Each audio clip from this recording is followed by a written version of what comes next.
बारामती इथल्या शरद पवार यांच्या निवासस्थानी राष्ट्रवादी काँग्रेस शरद पवार पक्षाच्या नेत्यांची आज सकाळी बैठक झाली। त्याआधी शरद पवार यांनी वार्ताहर परिषदही घेतली।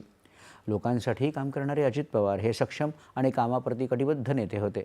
त्यांना लोकांच्या समस्येची पूर्णपणे जाण होती आणि त्यांना न्याय प्राप्त व्हावा यासाठी ते नेहमी कार्यरत होते।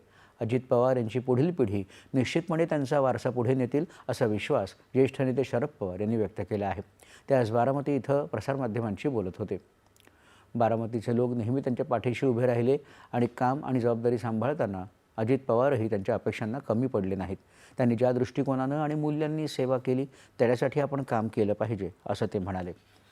सुनेत्रा पवार यांना उपमुख्यमंत्रीपद देण्याबाबतच्या हालचालींबाबत त्यांना विचारणा केली असता त्याबाबत काहीही माहिती नाही। तो निर्णय त्यांच्या पक्षाचा अधिकार आहे असं शरद पवार म्हणाले। हे सर्व निर्णय मुंबईत होत आहेत, बारामतीत नाही, त्यामुळे त्यावेळी कोणतीही प्रतिक्रिया देणार नसल्याचं ते म्हणाले। अजित पवार यांच्या उपस्थितीत 17 जानेवारीला झालेल्या बैठकीमध्ये दोन्ही पक्षांनी एकत्र काम करण्याचा निर्णय घेतला होता। दोन्ही पक्षांच्या एकीकरणाबाबतची ही अखेरची बैठक होती आणि त्याबाबत लवकरच पुढील कारवाई होईल असं ते म्हणाले।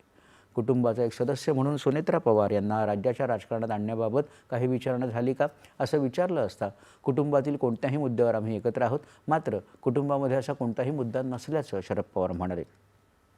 याशिवाय राष्ट्रवादीचे नेते सुनील तटकरे आणि प्रफुल्ल पटेल हे सुनेत्रा पवार यांची भेट घेण्यासाठी मुंबईत दाखल झाले आहेत।